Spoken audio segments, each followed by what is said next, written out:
प्रदेश में एक नया घमासान शुरू हो गया है। भोपाल और रतलाम में दिग्विजय सिंह के पोस्टर लगे। इस पोस्टर में गद्दार लिखा हुआ था, जिस पर कांग्रेस ने विरोध प्रदर्शन किया। दिग्विजय सिंह के पोस्टर पर सियासत तेज हो गई है। विरोध में कांग्रेस कार्यकर्ताओं ने धरना दिया। स्टेशन रोड थाने के बाहर कांग्रेसियों ने प्रदर्शन किया। कांग्रेसियों ने बीजेपी युवा मोर्चा के जिला अध्यक्ष पर एफआईआर की मांग की है। उधर वक्फ पर भी देश भर में प्रदर्शन का दौर चल रहा है। बंगाल से जम्मू कश्मीर तक जमकर बवाल जारी है। रिपोर्ट दिखाते हैं आपको, फिर करेंगे चर्चा।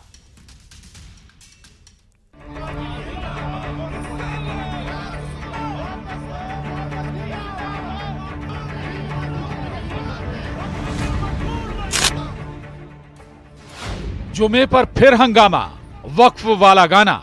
जो एक कानून बन गया है, लेकिन हम ये लड़ाई ऐवानों में सड़कों पर लेना चाहते हैं, क्योंकि ये मुसलमानों के साथ ज्यादती है।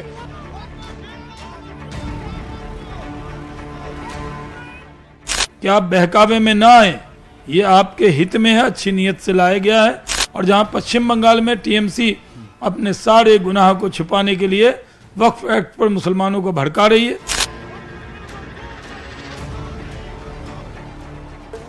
वो जहन्नम की तरफ जा रहे हैं, और जो उनके साथ जाएगा वो भी जहन्नम में जाएगा। रतलाम टू भोपाल, पोस्टर पर बवाल। संविधान ने ताकत दी संसद के अंदर सांसदों को, अगर उनने उनका अधिकार का उपयोग किया, आप बाहर उनके खिलाफ देशद्रोही बातें करते हो। जिन लोगों ने भी ऐसी हरकत की, उन पे देशद्रोह का केस लगना चाहिए। अभी तक के जो इस्लाम की वकालत करने वाले जो मौलाना हैं हमारे दिग्विजय सिंह जी, वो कहीं इसमें पीछे ना रह जाएं, तो इसलिए दिग्विजय सिंह जी ने खुद योजनाबद्ध तरीके से, या कांग्रेस की ये भी राष्ट्रीय अधिवेशन में लाइन बनी होगी। वक्फ का नाम क्यों सियासी काम? जुमे की नमाज और वक्फ पर फिर विरोध और प्रदर्शन हुआ। एक बार फिर वक्फ संशोधन कानून के विरोध में नारे लगे। उधर भोपाल और रतलाम में पोस्टर वॉर दिखा, जिस पर कांग्रेस ने बीजेपी पर बड़ा हमला बोला है। पोस्टर पर प्रदर्शन और वक्फ के बहाने प्रदेश से देश तक खूब सियासत हो रही है। आज इसी पर करेंगे महाडिबेट में चर्चा।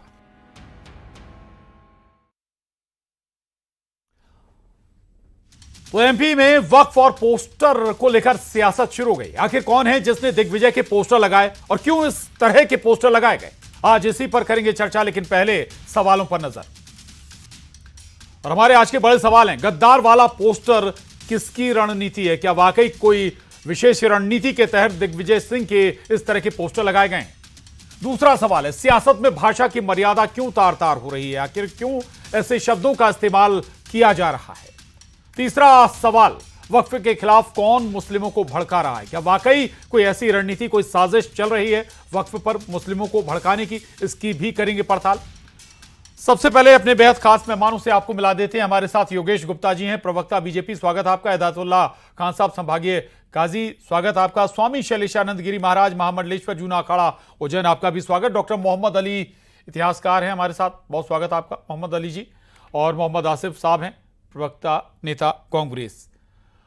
बहुत महत्वपूर्ण है, वक्फ बिल को लेकर या वक्फ कानून को लेकर जो हंगामा शुरू हुआ है वो अब व्यक्तिगत टारगेट तक पहुंच चुका है, या कहें कि सियासत भी हो रही है। बहुत सारे लोग इसके जरिए अपनी सियासत चमका रहे हैं, तो अलग अलग हित साधे जा रहे हैं अब वक्फ कानून के जरिए। और ऐसा भी संभव है कि जो लोग सवाल उठा रहे हैं उन्हें शायद वक्फ कानून की डिटेल ही मालूम ना हो कि जो नया कानून आया है इससे क्या और कैसे प्रभाव पड़ेगा पर्टिकुलर समुदाय पर। चर्चा शुरू करेंगे योगेश गुप्ता जी के साथ। पहला सवाल, योगेश गुप्ता जी, दिग्विजय सिंह साहब के आपने पोस्टर आपने ना कहें तो कम से कम ऐसे संगठन ने जो आपसे जुड़ा हुआ है उसने पोस्टर लगा दिया। आखिर क्या कोई अपनी बात भी नहीं रखेगा? संसद में लंबी चर्चा हुई थी, इतिहास की सबसे लंबी चर्चा हुई है संसद में, दूसरी सबसे लंबी चर्चा थी। उसमें दिग्विजय सिंह साहब ने अगर अपनी बात रखी है, विरोध में अगर अपने विचार रखे हैं, तो इसमें क्या दिक्कत थी, क्या परेशानी थी? क्या किसी को बोलने का अधिकार भी नहीं रह गया अब?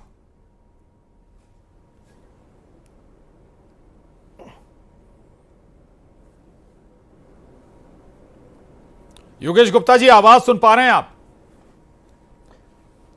हाँ, अब आ रही है आपके जी। पास। योगेश गुप्ता जी, सवाल देखिए बड़ा प्रशांत सीधा जी, है। निश्चित रूप से जी जी जी, दिग्विजय सिंह अगर बोल रहे हैं तो बोलने का अधिकार तो सबको है, और वक्फ कानून पर अगर उन्होंने अपने विचार रखे थे जो शायद आप लोगों को पसंद नहीं है, तो गद्दार का पोस्टर लगा देंगे? नहीं, देखिए प्रशांत जी, आपकी इस बात से मैं इत्तेफाक इसलिए नहीं रखता हूं कि दिग्विजय सिंह जी लोकतांत्रिक मर्यादाओं के अनुरूप चर्चा में पार्टिसिपेट संसद में करते हैं, तो ये एक लोकतंत्र की गरिमा को बढ़ाने वाली बात है। आप ही ने स्वयं कहा कि वक्फ विषय के ऊपर संसद में अभी तक इतिहास की सबसे बड़ी चर्चा हुई। रही बात दिग्विजय सिंह जी की, तो दिग्विजय सिंह जी देश और प्रदेश में जनता के समक्ष अब अप्रासंगिक हो चुके हैं। स्वयं को चर्चा में बनाए रखने के लिए नित्य ऐसे कुछ बयानबाजी, अनर्गल बयानबाजी करते हैं कि वो चर्चा में बने रहे। यही वो दिग्विजय सिंह जी हैं जब मार्च 2020 में कमलनाथ जी की सत्ता परिवर्तित हुई थी और इन्होंने उन 27 विधायकों को गद्दार का टैग लाइन दी थी। आज जिस गद्दार शब्द के ऊपर दिग्विजय सिंह जी तिल में लग गए हैं, ये गद्दार शब्द की जननी कांग्रेस रही है। आज तक हर डिबेट में कांग्रेस का हर तो योगेश गुप्ता जी, क्या दिग्विजय के ट्रैप में आपके कार्यकर्ता, आपकी पार्टी के कार्यकर्ता फंस गए? जी, दिग्विजय सिंह जी के ट्रैप में फंस गए क्या आपकी पार्टी के कार्यकर्ता को? जी, हमारे किसी भी कार्यकर्ता को प्रशांत जी दिग्विजय सिंह जी के बारे में इस प्रकार का कृत्य करने का कोई शौक इसलिए नहीं है कि हम देश और प्रदेश में माननीय प्रधानमंत्री मोदी के नेतृत्व में डॉक्टर मोहन यादव की सरकार में निश्चित रूप से प्रदेश को आगे ले जाने का काम कर रहे हैं। ये बता दीजिए कर कौन रहा है? ये पोस्टर किसने लगाया है? अधिनियम 2024 ये एक जांच का विषय हो सकता है। दिग्विजय सिंह जी के स्वयं के कांग्रेस मांग कर रहे हैं, कांग्रेस के जो कार्यकर्ता हैं वो बीजेपी कार्यकर्ताओं पर बीजेपी जिला अध्यक्ष पर आरोप लगा रहे हैं, इसलिए सवाल आपसे पहला। देखिए, आरोप प्रत्यारोप की राजनीति करना दिग्विजय सिंह जी और उनके पट्टों का शगल है, ये कुछ नया नहीं है। जी, चलिए मोहम्मद आसिफ साहब, जनता पार्टी, ठीक है, मैं आ रहा हूं योगेश गुप्ता जी, मैं दोबारा आ रहा हूं आपके पास। मोहम्मद आसिफ साहब, दिग्विजय सिंह साहब के पोस्टर लगे, उन्हें गद्दार भी बताया गया, देशद्रोही भी बताया गया, लेकिन बीजेपी कहती है कि भाई ये पोस्टर हमारी तरफ से नहीं लगाए गए, यानी कि इसके पीछे साजिश क्या खुद दिग्विजय सिंह कर रहे हैं? देखिए, कांग्रेस पार्टी ने विरोध किया और कहा कि जिला अध्यक्ष के खिलाफ एफआईआर कराई जाए और करने के बाद में इंक्वायरी की जाए। रही दूसरी बात, भारतीय जनता पार्टी के लोग कहते हैं हमारा ये काम नहीं, इनका काम है सिर्फ मूंगफली खाने का। देश को विकास पे ले जाने का इनका काम नहीं है, देश के मुद्दों से ध्यान भटकाने का भारतीय जनता पार्टी के नेताओं का काम है। आज देश को जरूरत है गरीबी से बाहर निकालने की, देश को जरूरत है नौकरियों की, देश को जरूरत है अच्छे स्कूलों की, देश को जरूरत है अच्छी यूनिवर्सिटियों की। ठीक है, देश को जो जरूरत है उससे ध्यान भटकाने के लिए भारतीय जनता पार्टी को काम करना सिर्फ मूंगफली खाने का। मैं कहूंगा बाकियों कह रहे हम काम करते ही नहीं है, हमारा कोई लेना देना नहीं किसी बात से। और वो ऐसी बात कर रहे हैं गद्दारों के बारे में, ऐसे अल्फाज। गद्दार कौन है? गद्दार वो है जिसको बलात्कार करने के बाद में भारतीय जनता पार्टी का नेता और एमएलए को बचाया जाए और उस दलित बेटी को अपनी जान देने के लिए मट्टी का तेल छिड़कना पड़े। आज मोहम्मद आसिफ साहब, मुद्दे पर रही ना, मुद्दे से मत भटकिए प्लीज, मुद्दे से मत भटकिए, मेरी रिक्वेस्ट है आपसे। मोहम्मद आसिफ साहब, मुद्दे पर रहिए, मुद्दे पर रहिए, इस पर जो बोलना है आप बोलिए, पूरा समय है आपके पास, लेकिन मुद्दे पर। मोहम्मद आसिफ साहब, संगेर को बचाने के लिए पूरी भारतीय जनता पार्टी आरएसएस सरकार लगी रही, एक बलात्कारी को बचाने के लिए। इसीलिए भारतीय वक्फ कानून पर बोलिए, वक्फ कानून पर दिग्विजय सिंह पर आज जो है उस पर बोलिए। ठीक है मोहम्मद आसिफ साहब, पार्टी पूरी तरह विरोध किया। वक्फ बिल का कांग्रेस पार्टी पूरा विरोध करती है। हमारे लोग सांसद सुप्रीम कोर्ट गए और जल्द सुनवाई होगी। ये पहला ऐसा कानून है, ऐसी ट्रस्ट है हिंदुस्तान की जिसके अंदर नॉन धार्मिक आदमी होगा। क्या चर्च के अंदर भारतीय जनता पार्टी शामिल करेगी? बंदिश ट्रस्टों में दूसरे धर्म के लोगों को शामिल करेगी? क्या गुरुद्वारों में शामिल करेगी? क्या सिर्फ मुसलमानों में शामिल करेगी? यही तो एक धर्म की राजनीति है जिसे भारतीय जनता पार्टी देश के लोगों को बदलना चाह रही है, मुद्दों से हटाना चाह रही है। योगेश गुप्ता जी, छोटा कमेंट। देखिए, इन्होंने बात करी गद्दारी की, मूंगफली खाने का, एक मूंगफली शब्द लेकर आए हैं मेरे साथी प्रवक्ता। तो मूंगफली शब्द से मुझे याद आया, आवाज आ रही है प्रशांत जी आपको? जी बिल्कुल, बोलेगा। मूंगफली शब्द से मुझे याद आया कि भोपाल के एक मरहूम विधायक जो 6 बार के विधायक थे, वो सिकंदरी सराय में बैठकर मूंगफली खाते खाते वक्फ की हजारों एकड़ जमीन पर कब्जा कर चुके हैं। और ये आरोप भारतीय जनता पार्टी नहीं लगा रही, योगेश गुप्ता नहीं लगा रहा, ये आरोप मुस्लिम त्योहार कमेटी के जो अध्यक्ष थे वो भी मरहूम हो गए, जिनका नाम औसाफ शाह मीरी खुर्रम साहब, और अन्य धर्मावलंबियों ने इस प्रकार के गंभीर आरोप, साथ में अभी वर्तमान विधायक आरिफ मसूद साहब ने भी ये आरोप लगाए थे आरिफ अकील साहब के ऊपर। चलिए ठीक है, मैं आऊंगा दोबारा आपके पास, दोबारा आऊंगा। 3 और मेहमान हमारे साथ हैं, जल्दी जल्दी 10 सेकंड संशोधन 10 सेकंड आपके पास। मोहम्मद आसिफ साहब 2 सेकंड के अंदर। अभी हम शाहनवाज जी को सुन रहे थे, आप उठा के 2013 का संसद का बयान शाहनवाज का सुनिए। आपको मानो सच कब बोल रहे हैं, आज या जब पार्लियामेंट में बोले थे वो। ये भारतीय जनता पार्टी का दोहरा चरित्र है, जो मुसलमानों की वक्फ की जमीन को सिर्फ कब्जा करने की नियत से कानून लाया गया है, ना कि कानून उनके विकास के लिए। अगर विकास के लिए लाया गया होता तो जो मौलाना फाउंडेशन है उसके ट्रस्ट के पैसों को सेंट्रल गवर्नमेंट ठीक है साहब, संशोधन अधिनियम 2024 इसका उद्देश्य क्या है? आप देखिए, इसका उद्देश्य क्या है? कानून बन चुका, इसका उद्देश्य मोहम्मद आसिफ साहब, सरकार मोहम्मद आसिफ साहब कानून बन चुका है। मोहम्मद आसिफ साहब को कहना पड़ा सुप्रीम कोर्ट से, हमें भी सुनिए आप। मोहम्मद आसिफ साहब सुप्रीम, मोहम्मद आसिफ साहब please please please, Mohammad Asif साहब चर्चा डिरेल मत करिए। कांग्रेस के एक विधायक सुप्रीम कोर्ट चले गए याचिका लेकर, सुनवाई होगी, कोर्ट विकल्प है कोर्ट का, और कोर्ट के पास कोई भी जा सकता है। मैं लौटूंगा। हिदायतुल्लाह खान साहब, एक बात निकल कर आई है, कहा जा रहा है कि जो कानून है उस पर लोगों को बरगलाया जा रहा है, भड़काया जा रहा है। अरे कम से कम पहले कानून समझ लें, उसके बाद फिर मैदान में उतरें, सड़कों पर उतरें। विरोध का हक सबको है, सवाल उठाने का हक भी सबको है। हिदायतुल्लाह जी कि जी ये बात तो सही है कि कुछ मफाद परस्त नेता मुस्लिम समाज को भड़का रहे हैं और सड़कों पर लेकर आ रहे हैं। मेरा एक ही सवाल है कि इससे पहले जो अमेंडमेंट हुए वो कांग्रेस शासन था, और बिल भी जो सबसे पहले वक्फ बोर्ड बनाया गया कांग्रेस शासन में बनाया गया, नेहरू के जमाने में, बिल्कुल, और तब से 2013 तक कांग्रेस शासन रहा। इनसे पूछा जाए कि इतने पीरियड में मुसलमानों की वक्फिया जायदाद किन बेईमान और डाकुओं के कब्जे में रही, जिन्होंने आज तक पर कब्जा किया है, और उसका माल वो खुद खा रहे हैं और नाम समाज का लेते हैं, और फिर बीजेपी पे आरोप प्रत्यारोप करते हैं। ये उनकी राजनीति है, मुझे इससे मतलब नहीं। लेकिन आज मुसलमानों की संपत्ति 90% माफिया और गुंडों के कब्जे में है, जो उसको मोदी जी अगर छुड़ाकर मुसलमानों के हित में करते हैं तो हम इसका स्वागत करते हैं। जी, इसका जवाब मोहम्मद आसिफ साहब से जल्दी फिर मैं जाऊंगा। अब महामंडलेश्वर जी हमारे साथ हैं, उनके पास जाऊंगा, लेकिन छोटा जवाब मोहम्मद आसिफ साहब, ज्यादा नहीं, छोटा। मौलाना साहब, कोई ऐसी ट्रस्ट बताइए वक्फ बोर्ड के अलावा जिस ट्रस्ट के अंदर दूसरे धर्म का मोदी जी ने शामिल किया हो। मोहम्मद आसिफ साहब, क्या मोहम्मद आसिफ साहब किसी भी ट्रस्ट के अध्यक्ष मोहम्मद आसिफ साहब फैसले लेंगे? सुन लीजिए, आपके घर के फैसले भाई साहब लेंगे? मोहम्मद आसिफ साहब, आपके फैसले बगल में बैठे गुप्ता जी लेंगे? मोहम्मद आसिफ साहब, आपके घर के फैसले रमेश कुमार शर्मा लेंगे? मोहम्मद आसिफ साहब, सरकार का काम है कानून बनाना, और वक्फ बोर्ड के अंदर ये पहले से लिखा हुआ है, चाहे कांग्रेस की सरकार हो, 13 में संशोधन हो, जो भी होगा मुस्लिमों का, ऐसा क्यों है? चलिए ठीक है, गैर हिंदू होगा फिर बोल रहा हूँ, डीएम अधिकारी नहीं होगा, फिर बोल रहा हूँ। मोहम्मद आसिफ साहब प्लीज डिरेल मत करिए, चर्चा डिरेल मत करिए। अगर हिंदू डीएम नहीं होगा, ठीक है, तो दूसरा अधिकारी उसका वो होगा। चलिए ठीक है, क्यों चेंज? अरे सुनिए, मोहम्मद आसिफ साहब, हिदायतुल्लाह साहब से पूछ रहा हूं मैं, सवाल का जवाब मोहम्मद आसिफ साहब प्लीज प्लीज प्लीज, हिदायतुल्लाह साहब से पूछ, ठीक है, अरे जवाब ले लीजिए, जवाब ले लीजिए। अरे शांत हो जाइए, पहले हिदायतुल्लाह साहब से पूछिए, शांत हो जाइए ना। मोहम्मद आसिफ साहब, एक लाइन जोड़ रहा हूं, किसी भी मंदिर की ट्रस्ट का अध्यक्ष जिला कलेक्टर होता है। नहीं, हिदायतुल्लाह साहब, हिदायतुल्लाह साहब, अरे हिदायतुल्लाह साहब प्लीज तो वो नहीं जवाब, हिदायतुल्लाह, अरे हिदायतुल्लाह साहब से जवाब ले लीजिए। हिदायतुल्लाह साहब प्लीज, अगर डीएम मुसलमान है तो नहीं होगा, ये क्यों? हिदायतुल्लाह साहब, इसका जवाब हिदायतुल्लाह साहब, आप ही नहीं दीजिए ना, आप ही नहीं दीजिए इसका जवाब।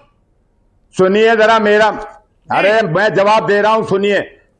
इस बिल को पहले तो ये बताएं, क्या हिंदुस्तान के रहने वाले नेताओं ने या हमारे मुस्लिम समाज ने इस बिल के तमाम संशोधन के बिंदुओं को पढ़ा है? क्या मुसलमानों को मालूम है कि इस बिल में क्या लिखा हुआ है? मुझे जो 2-3 पॉइंट मालूम पड़े, उन 2-3 के मामले में मैं बोलना चाहता हूं। मेरी सुनिए पहले।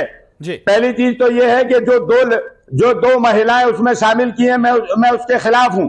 महिलाओं को मैं पसंद नहीं करता। नंबर 2 जो है, वो जो मुस्लिम समाज का धार्मिक बोर्ड है, वक्फ बोर्ड, उसमें किसी दूसरे को आने का कोई संविधान ही नहीं है। तो जो संशोधन नंबर 3 है, दूसरे और धर्मों के ट्रस्ट को दिए गए क्या है, वो आपने पढ़ा नहीं लगता है? आप बिना पढ़े। मोहम्मद आसिफ साहब बाहरी बॉडी है, मोहम्मद आसिफ साहब बाहरी बॉडी, आउटर बॉडी है, दोनों का आउटर बॉडी जिसमें नॉन मुस्लिम्स रखे गए। मैं लौटूंगा आपके पास। स्वामी शैलेशानंद गिरी जी, अभी मैं फिर लौटता हूं जो पोस्टर जहां से हमारी चर्चा शुरू हुई थी। अब अगर किसी का पोस्टर अगर कोई अपनी बात रख रहा है, उसके अगेंस्ट में रख रहा है, फेवर में रख रहा है, आप उससे सहमत नहीं है, तो क्या आप उसे वतन धर्म पूर्वजों का गद्दार बता देंगे? जी नहीं, बिल्कुल प्रशांत जी, संभव नहीं है जी। दिग्विजय सिंह जी मध्य प्रदेश के जो मुख्यमंत्री रहे, उनके मुख्यमंत्री के काल के अंदर ही उन्होंने राष्ट्रद्रोहियों को मध्य प्रदेश के अंदर ही जेल करी है, सिमी के एक्टिविस्ट को। तो इसका मतलब ये नहीं हो गया कि आज वो किसी बात का अपना पक्ष रख रहे तो वो देशद्रोही हो गए या गद्दार हो गए। ये बेकार की बातें हैं, ये राजनीतिक अमर्यादित टिप्पणियां हैं। मैं इसके पक्ष में कभी भी नहीं रहता। रही बात वक्फ का जो संशोधन है, वो पूरे देश के लोकतांत्रिक आधार के ऊपर हुआ है। उसके ऊपर सड़कों पे आना अपने आप में एक बहुत बड़ा मूर्खता है और हमारी लोकतांत्रिक मर्यादाओं का भी कहीं ना कहीं हनन करना है। अब बचती है बात, जो हम बात कर रहे हैं कि कौन से धर्म का किस धर्म में होना। तो मठ मंदिरों के लिए मैं निरंतर रूप से कहता आया कि जिस प्रकार से वक्फ बोर्ड है, उस प्रकार से सनातन आयोग का गठन किया जाए, क्योंकि सर्वाधिक सहिष्णुता जो दिखाता आया है इस राष्ट्र के अंदर, वो हमारा सनातन वैदिक हिंदू धर्म निभाता आया है। आपने एक हिंट करा अभी कि यदि कोई सा भी मंदिर है जो कि बड़ा प्रासंगिक है, ऐतिहासिक है, उसका अध्यक्ष वहां का स्थानीय जिलाधीश होता है। वो जिलाधीश हो सकता है कि मुस्लिम हो, ईसाई हो, हिंदू हो। हमने कभी भी आपत्ति नहीं करी। हमने आपत्ति कहां पर करी, इसको देश को समझना होगा। वो ये समझना होगा कि मठ मंदिरों की जो आय है उसका तो ऑडिट होता है, किंतु क्या अन्य जितने भी संप्रदाय हैं उनके धार्मिक स्थानों का ऑडिट होता है क्या? और यदि उसकी आय का उपयोग व्यापक रूप से राष्ट्र के हित के अंदर होता है, तो हमें यह भी बताया जाए कि अन्य संप्रदाय हैं, उनके जितने बोर्ड है, उदाहरण बोर्ड है, उनका जो उद्देश्य था, उनका उद्देश्य शैक्षणिक परिवेश के लिए था। कितने अस्पताल, कितने शैक्षणिक न्यास बिल्कुल ये कम से कम पारदर्शी तो होना चाहिए, फिल्टर तो होना चाहिए कि अगर वक्फ बोर्ड है तो उसका पैसे का क्या इस्तेमाल हो रहा है, जमीन का क्या इस्तेमाल हो रहा है, किन को उसका लाभ मिल रहा है। यही बहुत बड़े सवाल थे। और इसके बाद जब गृह मंत्री न्यूज 18 के समिट में आए थे तो उन्होंने कहा था कि भाई हम चाहते हैं कि पारदर्शिता हो, करप्शन खत्म हो, चाहते हैं कि भाई इसका जो लाभ है वो निचले तबके को मिले। मैं लौटूंगा, हमारे साथ इतिहासकार डॉक्टर मोहम्मद अली साहब हैं। मोहम्मद अली साहब, आजादी के पहले से वक्फ बोर्ड बना हुआ, उसमें 2 संशोधन भी हो गए जब बना, उसके बाद अब ये तीसरा संशोधन है। जो बदलाव हुए हैं, आपको लगता है कि ऐतिहासिक कुछ गलतियां हैं, उन्हें सुधारा गया है? जी शुक्रिया। सबसे पहले तो मैं आपके सभी दर्शकों को शुक्रिया कहना चाहता हूं और यहाँ बैठे सभी लोगों को। मैं सबका मैंने 15 मिनट से सुन रहा हूं। मैं कटारे जी से निवेदन चाहूंगा कि कृपया मुझे 2 मिनट बोलने दिया जाए और मुझे डिस्टर्ब नहीं किया जाए। मैं अपनी बात रखना चाहता हूं। सबसे पहले जो आपका प्रश्न था, मैं इस प्रश्न का उत्तर यही इस तरह दूंगा कि आज का जो डिबेट है वो ये दिग्विजय सिंह जी ने जो बात कही उस पर उन्हें जो गद्दार कहा जा रहा है, तो हमारे देश के कोई मुख्यमंत्री है, कोई एक्स मुख्यमंत्री है या कोई सम्माननीय व्यक्ति है, उन्हें पूरी आजादी है अपनी बात रखने की, सहमति में और असहमति में। यही हमारे देश के लोकतंत्र की खूबसूरती है। अगर उसको कोई गद्दार कहता है, चाहे वो कांग्रेस, मैं इस मंच पे कांग्रेस या बीजेपी का प्रवक्ता बनकर नहीं बोल रहा हूं, मैं लोकतांत्रिक रूप से यह कहना चाहता हूं कि अगर कोई कांग्रेस का नेता है उसके खिलाफ भी अगर आप गद्दार शब्द का इस्तेमाल करते हैं तो यह भी असंवैधानिक है। और मैं रेफरेंस देना चाहूंगा कि मणिपुर के एक अल्पसंख्यक नेता है अस्कार अली, उनके घर को भी जला दिया गया है, उन्होंने वक्फ का समर्थन कर दिया था। आप सबको पता होगा ये चीज। तो कहने की बात यह है कि ये तो सरासर मैं कड़े शब्दों में इसकी निंदा करता हूं। अब आते हैं वक्फ के मुद्दे पर। वक्फ के मुद्दे पर मेरी जो राय है वो हमारे जो एक साथी हैं जिन्होंने कहा कि मैंने अभी 3 ही मुद्दा, बहुत सीनियर है मुझसे, मैं सम्मान करता हूं, मैंने 3 ही पॉइंट पढ़ा, तो आपको पढ़ना चाहिए, इसके 4-5 पॉइंट को पढ़कर आना चाहिए और ये समझना चाहिए कि सरकार ने जो बदलाव किया है। मैं कॉलेज में प्रोफेसर हूं, मैं आपको ये बताना चाहता हूं कि जिस तरह एजुकेशन पॉलिसी में बदलाव होता है, हमारे देश में हर चीज में बदलाव होता है, बदलाव पर कोई प्रश्न नहीं है, लेकिन आप इसके इंप्लीमेंटेशन को देखें कि किस तरह एक संवैधानिक देश में यह कहा जा रहा है कि 2 व्यक्ति नॉन मुस्लिम होगा। अब इसमें नियत देखिए कितनी बड़ी चीज है। आप ये कह सकते हैं, जैसे कि हमारे एक साथी ने बताया कि इस देश में कई सारे हिंदू मंदिर हैं जिसके जो हेड है वो मान लीजिए डीएम होते हैं। डीएम हिंदू भी हो सकता है, मुसलमान भी हो सकता है। आप ये कह सकते हैं कि सीजीआई हो सकता है, आप ये कह सकते हैं कि किसी कॉलेज के वीसी हो सकते हैं, लेकिन अगर आप ये कहेंगे कि 2 व्यक्ति हिंदू होगा, इसका मतलब आपको मुसलमानों पे ट्रस्ट नहीं है। माफी चाहूंगा मोहम्मद अली साहब, वक्त थोड़ा कम है, मुझे 10 सेकंड दिया जाए, मुझे 10 सेकंड, मैं अपनी बात खत्म कर रहा हूं। दूसरा प्रश्न ये है कि इसमें एक पॉइंट है वक्फ बाय यूजर, ये बहुत ही महत्वपूर्ण पॉइंट है। ये कहती है, ये जो नई कानून कहती है कि 6 महीना के अंदर सारे डॉक्यूमेंट तय कर लीजिए और नहीं कीजिएगा तो सारी संपत्ति सरकार के पास वक्त है। देखिए, जब कानून कोई बनता है उस पर चर्चा भी होती है, ऐसा नहीं है कि दोबारा कभी अमेंडमेंट नहीं हो सकता।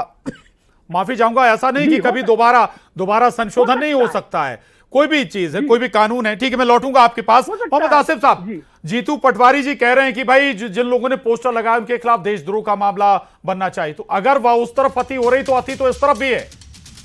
देखिए, भारतीय जनता पार्टी 20 सेकंड मैं 2 सेकंड बात खत्म कर रहा हूं। भारतीय जनता पार्टी कभी भी अपने उग्र नेताओं के खिलाफ जो प्रदर्शन करते हैं, घरों पे लोगों के मेंबर ऑफ पार्लियामेंट घरों पथराव करते हैं, कहीं के भी वाकये उठा लीजिए, कभी भी भारतीय जनता पार्टी उनके खिलाफ एफआईआर नहीं करती। इसकी सबसे बड़ी मिसाल देश की लोकसभा है। आखिरी कमेंट योगेश गुप्ता जी, 20 सेकंड। ठीक है, योगेश गुप्ता जी 20 सेकंड। अरे अब मोहम्मद आसिफ साहब प्लीज। अरे मोहम्मद दिग्विजय सिंह को भारतीय जनता पार्टी, प्रदेश की जनता, देश की जनता गंभीरता से नहीं लेती है। भारतीय जनता पार्टी के किसी कार्यकर्ता द्वारा इस प्रकार का कोई कृत्य नहीं किया गया है और दिग्विजय सिंह जी स्वयं ही अपने बयानों के माध्यम से हमेशा स्वयं को एक्सपोज करते हैं और मुस्लिम समुदाय से जुड़े होने का पाखंड करते हैं, जबकि वक्फ संशोधन अधिनियम 2024